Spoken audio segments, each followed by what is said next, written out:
반갑습니다. 타임 레버리지. 시간을 들여 막대한 수익으로 치워낸다. 목요일이죠? 네, 오늘은 또 광복절이기 때문에 여러분들 힐링하는 하루가 되셨으면 좋겠고요. 저는 어제 저녁부터 태극기를 걸어놨습니다. 여러분들도 굉장히 또 역사적인 날이니까요. 더욱더 건강한 하루, 행복한 하루로 만드셨으면 좋겠습니다. 오늘도 함께 성장해 주시면 대단히 감사드리고요. 천천히 시작해 보도록 하겠습니다. 하나의 페이지가 보이죠? 이 비트노미얼의 공식 홈페이지에 들어왔고요. Since 2014년에 만들어진 비트코인 파생 상품 거래소에 지금 현재는 그 퓨처, 그 선물 상품으로 비트코인 하나만 좀 올라가 있는데 이제 슬슬 XRP의 선물 상품도 출시가 될 수 있다라는 그런 공식적인 문서가 발현됐습니다. 여기 보시죠. Listing of XRP US Dollar Future Contract이라고 나오면서 이 비트노미얼의 공식 문서이기 때문에 우리가 믿을 수 있는 자료로 볼 수가 있겠죠. 트위터에서도 방금 보여드렸던 이 공식 문서가 보여지면서 8월 13일 기준으로 또는 그 이후에 이제 슬슬 미국의 상품선물거래위원회 CFTC의 규정에 맞게 증권이 아니기 때문에 그 상품의 규정에 맞게 리플과 미국 달러 선물을 상장하려고 하고 있다라는 거, 조금씩 리플 XRP에 대해서 인덱스 지표로 활용되어지는 움직임이 보여지고 있는 것을 느낄 수가 있을 것입니다. 사실 작년 8월달서부터 리플랩스는 글로벌 파생 상품 거래기구죠. 이 ISDA에 공식적으로 합류하고 있었다라는 거, 그 뒷배로는 이미 JP모건뿐만 아니라 세계 최대 자산운용사 블랙록이라든지 골드만삭스 등등 그 월가의 주류 세력들이 질비하게 나열되어 있다라고 말씀을 드렸죠. 이는 ASDA의 공식 홈페이지에 들어가도 리플의 마크를 명시하고 있다라고 말씀을 드렸습니다. 뭐라고 인용하고 있는지 좀 볼까요?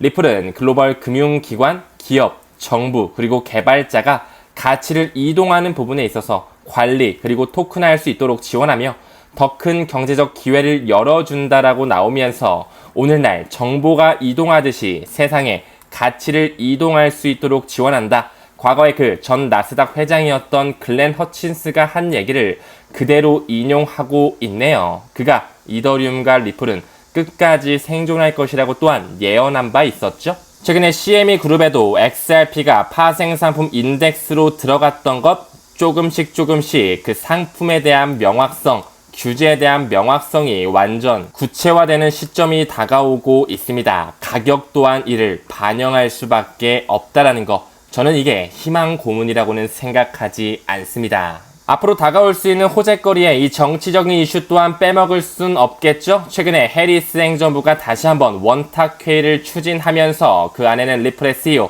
브래드 갈링하우스뿐만 아니라 리플의 초기 회장 그 크리스 라센 또한 어깨를 나란히 하고 있었다라는 거, 거기서 그 민주당의 록 한나가 뭐라 그랬죠? 몇 주 안에 그 바이든 행정부를 필두로 한 해리스 캠프 역시 합리적인 이 규제로 나아가는 로드맵을 담은 긍정적 성명을 발표할 것으로 기대된다라고 하면서 이제 슬슬 암호화폐의 스탠스를 180도 바꾸게 되는 날 또한 우리에게 보여질 수밖에 없다라는 거, 시간이 지날수록 SAB 121 법안 그리고 FIT 21 법안이라고 하는 그 암호화폐 친화적인 법안들을 받아들이면서 바이든 행정부 또한 SEC를 통해서 암호화폐를 받아들일 수밖에 없는 그 성명이 발표될 시기 머지 않았다라고 생각을 합니다. 하지만 다른 기사를 봤을 때는 이 해리스 캠프가 바이든 행정부와 함께 암호화폐 강력 규제를 계속적으로 유지할 것이다, 이렇게 또 기사로 우리에게 헷갈리는 지표를 던져주고 있죠.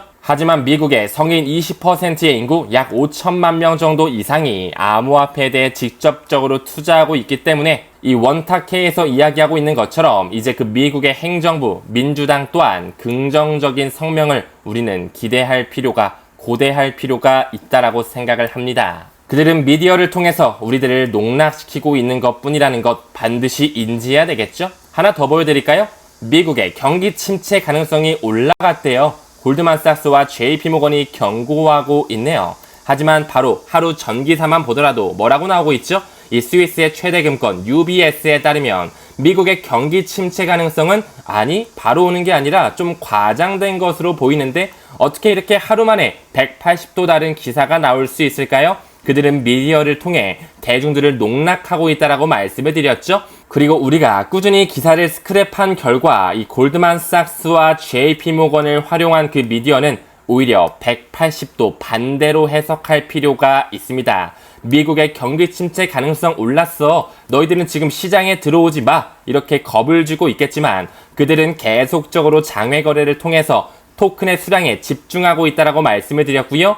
반드시 미국의 대통령 선거와 함께 기관의 자금으로 끌어올릴 수밖에 없다라는 거. 미국의 경기 침체 가능성이요? 그 샴의 법칙이 맞아떨어진 건 맞지만 샴의 법칙을 만들었던 그 샴 박사 또한 아직까지 미국의 경기 침체는 시기상조라고 말했던 것, 그리고 미국의 재무부에서 이제 국채를 바이백할 수 있는 일정이 현저히 많이 남았다. 그리고 FOMC 회의를 통해 9월 달부터 이제 슬슬 금리 인하를 할 수 있는 글로벌 유동성 장세가 풀릴 수 있다는 것을 미루어 보았을 때 저 또한 이 골드만삭스와 JP모건이 말하는 것보다는 스위스의 금권 UBS가 말하는 것에 조금 더 힘을 실어야 되지 않을까. 미국의 경기 침체는요, 아직까지는 조금 과장된 것으로 보입니다. 그들이 끌어올리는 그 역사적인 패턴이 상관계수가 현저하게 높기 때문에 지금은 우리가 바이더딥을 할 때 찬스로 받아들일 때라고 다시 한번 강조드리고 싶습니다. 어제를 기점으로 PPI 지수라든지 CPI 지수가 나왔죠. 물가 지수, 도매 지수가 나왔는데 우리가 일희일비하지 말자라고 말씀을 드렸습니다. 이 번스타인에서 이야기하는 것처럼 미국 대선 결과가 명확해질 때까지 조금 더 개미털기 그 범위에 머무를 수 있다. 재미없는 장세가 나올 수 있다. 항상 이 그림을 기억하자라고 말씀을 드렸죠. 최근에 그 일본의 금리 인상으로서의 블랙 먼데이, 엔캐리 트레이드가 청산됐던 그 개미털기 구간 이후에 조금 더 흐지부지 재미없는 구간을 나타낼 수는 있겠지만 반드시 올해 4분기, 내년 1분기를 시점으로 해서 알트 시즌 네 번째 반감기 슈퍼사이클이 불어온다라는 것에 포커스를 맞춰야 되고요. 우리는 미국의 대통령 선거 11월 5일 때까지 꾸준하게 DCA를 분할 매수를 시전해 주시면 된다라는 거 흔들릴 필요는 없다라고 생각을 합니다. 다음 기사 봤을 때 비트코인이 내년까지 10만 달러 가는 세 가지 이유를 이 코인 텔레그래프에서 이야기를 하고 있는데요. 조금은 보수적으로 잡은 감이 없지 않아 있는 것 같은데 그쵸? 비트코인 10만 달러라고 하면 약 1억 4천만 원 정도가 되겠죠? 세 가지 이유 뭐라고 이야기하는지 좀 참고적으로만 보고 가겠습니다. 첫 번째, 반감기 이후의 가격 추세를 이야기하고 있죠. 전통적인 패턴을 봤을 때 반감기 이후 6에서 8개월 정도 있다가 항상 큰 슈퍼사이클이 왔다라는 부분을 미루어 볼 수 있어야 되겠죠. 두 번째로 그 기술적 분석의 강세 신호, 차트적 패턴뿐만 아니라 이 이동평균 수렴 발산이라고 하는 MACD 지표를 통해서도 이제 슬슬 내년까지 불장 시그널이 올 수 있다라고 이야기하고 있고요. 그 장기 보유자라고 하는 스마트머니 투자자들, 그 기관의 자금들이 지금 묵직하게 홀딩을 계속적으로 강화하고 있기 때문에 개미들은 빠져나갈 지언정 반드시 그들은 기관의 채택과 그 자금으로서 끌어올릴 수 있는 시기가 온다라는 거, 이 세 가지 지표 참고적으로 봐주시면서 우리는 현재 시장에 떠날 때가 아닌 머무를 때라는 걸 다시 한번 좀 동어 반복적으로 말씀드릴 수 있겠네요. 다음 기사 봤을 때 메타플래닛이라는 회사가 나오고 있네요. 그들은 일본의 기업이죠. 저금리, 엔화 자금으로서 역시 다시 한번 비트코인을 추가적으로 매입하고 있습니다. 일본판 마이크로 스트래티지라고도 볼 수가 있겠죠. 그 일본의 투자회사 메타플래닛이 왜 자꾸 비트코인을 추가적으로 매입하고 있을까요? 그들은 미국의 그 마이크로 스트래티지가 하고 있는 것처럼 계속적으로 그 주가 상승을 통해서 돈 넣고 돈 먹기를 하기 위한 하나의 전략적인 움직임을 보여주고 있습니다. 이 메타플래닛 뒷배는 또 누가 있는지 관찰해 보고 갈 필요가 있겠죠? 그 기업 개요를 봤을 때 오늘 UBS가 굉장히 많이 나올 겁니다. 스위스의 최대 금권 UBS가 약 50% 정도의 비중을 가지고 있다? 그 뒷배로는 스위스의 금권 세력이 일본의 자금을 활용해서 비트코인 그 암호 자산을 꾸준히 모으고 있다라고 병렬적으로 볼 수 있어야 되겠죠. 그 부분의 일환으로 이 UBS라는 한 금융 세력 스위스 취리히의 본사가 있고요. 스위스 같은 경우는 또 국제결제은행 바젤에 위치한 만큼 금융과 굉장히 연관성을 가져가는 국가라고도 말씀드릴 수 있습니다. 이 UBS 역시 취리뿐만 아니라 바젤에 동시에 본사를 두고 있고요. 그들은 엄격한 은행 고객 비밀 유지와 은행 비밀 문화로 유명하다라는 것, 그들끼리의 작당 모의를 하기 좋은 국가가 또한 스위스라는 것을 미루어 볼 수가 있겠죠. 그 부분의 일환으로 이 스위스의 중심 금융 세력인 UBS 역시 리플사와 직접적으로 연관성을 가져가고 있다는 것을 우리가 체크해 볼 필요가 있습니다. 리플의 공식 홈페이지 인사이트를 지켜봤을 때 7개의 은행들이 보이면서 과거 2016년서부터 리플과 글로벌 네트워크와 함께 합류가 되면서 파트너십 관계를 맺고 있었다. 여기에는 역시나 스위스의 대형금권 UBS가 끼어져 들어가 있다는 거. 리플의 초기 투자자 스페인의 최대은행 산탄데르도 나오고 있고요. 그 이탈리아의 대형금권 유니크레딧뿐만 아니라 독일의 메이저 은행인 이 레이자방크도 나오고 있고요. 더 나아가서 캐나다 임페리얼 상업은행 CIBC뿐만 아니라 어제 영상에서 언급드렸던 아부다비 국가은행 역시 리플과 연결되어 있다는 것, 아랍에미레이트 또한 말씀을 드렸죠.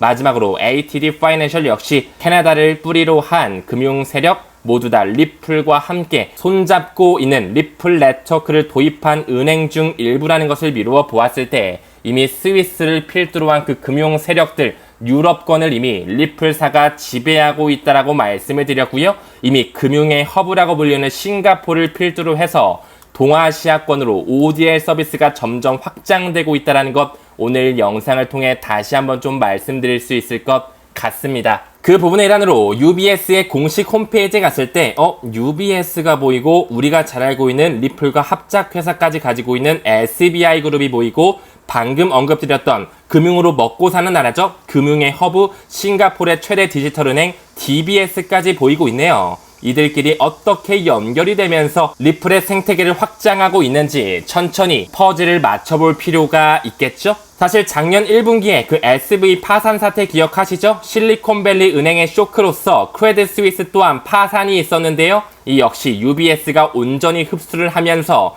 그 금융의 붕괴를 계속적으로 연기시켜 왔다라고 또한 말씀을 드렸죠. 여기 보이는 것처럼 UBS의 공식 홈페이지에 UBS가 과거에 크레딧 스위스를 완전히 합병하면서 지금 현재는 다시 흑자로 전환했다라는 기사 또한 확인을 했습니다. 그뿐만이 아니라 스위스의 최초로 규제를 받은 식스 디지털 익스체인지뿐만 아니라 이 SBI 그룹 역시 손을 잡아가면서 그들끼리 싱가포르를 통해 계속적으로 새로운 금융 메시징 표준 ODL 솔루션의 뿌리를 확장하고 있다는 것은 이 아시아넥스트를 통해서도 말씀을 드릴 수 있습니다. 그 부분의 일환으로 이 세계 최대 디지털 뱅크의 싱가포르에 기반을 둔 DBS에서 어떤 디지털 자산을 품고 있는지 다시 한번 확인할 필요가 있겠죠? 비트코인과 이더리움뿐만 아니라 왜 XRP를 달러뿐만 아니라 싱가포르 달러, 홍콩 달러, 일본의 엔화로서 품고 있는지 연결지을 수가 있습니다. 그리고 우지안과 로저버를 뒷배로하고 있는 비트코인 캐시, 왜 비트코인 캐시가 CBOE 매트릭스 포트에서 인덱스로 활용하고 있는지 병렬적으로 볼 필요가 있고요. 제가 항상 강조드렸던 체인링크와 짝짝꿍하고 있는 폴카닷 역시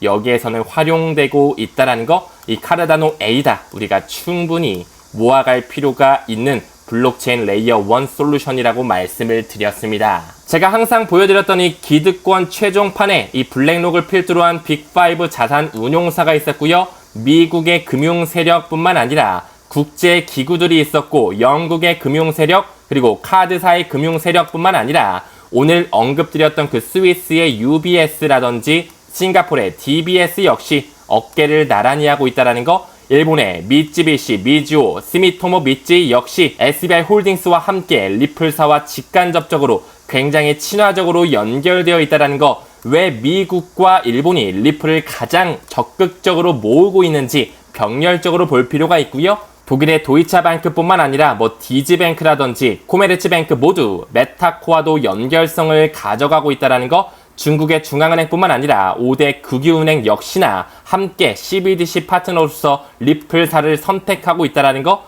태국의 SCB 시암은행은 리플의 초기 투자자라고 말씀을 드렸고요. 최근에 CME 그룹에서 리플을 파생상품기구에 합류시켰다. 그리고 ICE 인터컨티넨털 익스체인지 움직임을 보았을 때 팩트에서 인정하고 있는 코인들 역시 우리가 포트폴리오 분산화 작업을 할 필요가 있다라고 말씀을 드렸습니다. 말이 조금 길어졌는데요. 과거부터 그들은 메타코와 함께 원탁회를 진행하면서 이미 짝짝꿍을 하고 있었다 말씀을 드렸죠. 그 안에도 역시나 UBS가 들어가 있었고 SBI 홀딩스 역시 들어가 있으면서 조지아 국립은행은 리플사와 함께 국가 단위로 손을 잡고 있었다라는 거, 싱가폴과 스위스의 유산을 기반으로 한 시그넘뱅크, 그리고 프랑스의 최대은행 BNP 파리바뿐만 아니라 유럽의 최대금권 HSBC, 미국의 대형금권 시티은행뿐만 아니라 유럽의 중앙예탁기관 유로클리어, 그 빅4 회계 법인으로 들어가는 EY 한영뿐만 아니라 빅4 자산 운용사인 피델리티 모두 메타코와 연관성을 지어가면서 리플과 함께 움직임을 가져가고 있다라고 말씀을 드렸습니다. 왜 과거에 R3의 파트너로서 역시나 이 UBS가 인수한 크레딧 스위스가 들어가 있는지,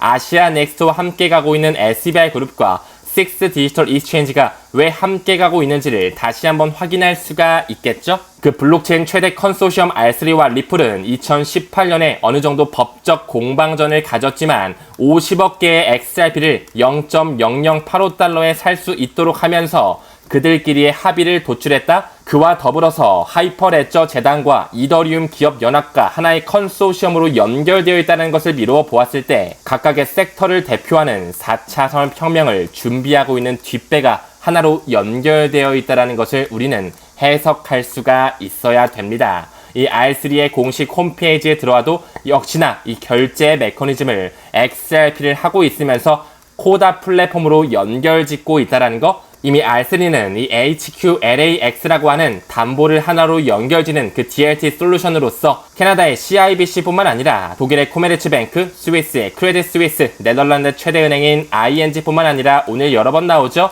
스위스의 최대은행 UBS 모두 하나로 연결되어 있다라는 거. 왜 그들의 기관의 주주를 봤을 때 우리가 잘 알고 있는 금권 세력들이 질비하게 나열되어 있는지, 그 레포 시장이라고 하는 환매 조건부 채권 매매 거래의 그 DLT 솔루션은 JP모건의 그 오닉스 블록체인 JPM 토큰이 담당한다라고 말씀을 드렸습니다. 그 JP모건의 오닉스 블록체인과 리플 네트워크가 경쟁사라고요?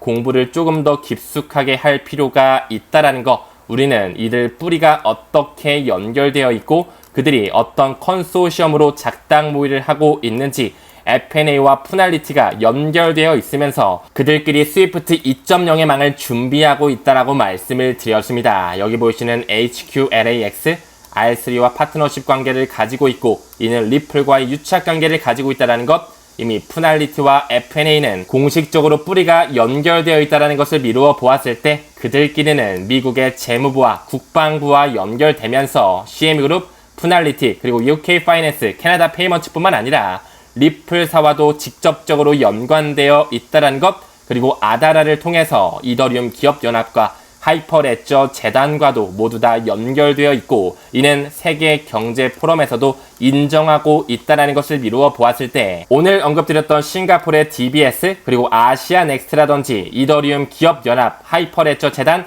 R3 모두 유기적으로 리플 네트워크와 연결되어 있다는 것을 공부를 통해 확신할 수 있어야 됩니다. 오늘 난이도가 조금 어렵죠? 지금 하는 말이 무슨 말인지 하나도 모르겠어도 괜찮습니다. 지금도 늦지 않았으니요. 천천히 영상을 통해 공부하시면서 본인의 투자 인사이트를 길러가시길 바라겠습니다. 이 기관들이 하나로 연결하면서 왜 브릭스의 확장으로서 스위프트 2.0 망을 구현하고 그 안에는 어떤 메시징 표준, 어떤 블록체인 생태계가 들어가 있는지 반드시 결론을 도출할 수 있어야 됩니다. 그 스위스의 최초의 디지털 은행인 시그넴을 통해서도 이 스위스와 싱가포르가 유산으로서 연결되어 있다는 것을 볼 수가 있고요. 그 시그넘에서 어떤 블록체인을 인정하고 있는지 보게 된다면 역시나 XRP가 포함되어 있다는 것을 볼 수가 있겠죠. 여기 나와 있는 이 코인들 또한 우리가 포트폴리오 분산화할 때 반드시 참고할 필요가 있는 코인들이라고 말씀을 드릴 수 있습니다. 왜 리플사가 과거부터 싱가포르에서 원칙적 지불 라이선스인 MPI라고 하는 메이저 페이먼트 인스티튜션을 획득을 했는지, 몇 개월 이후에는 오히려 풀 라이선스까지 획득을 하면서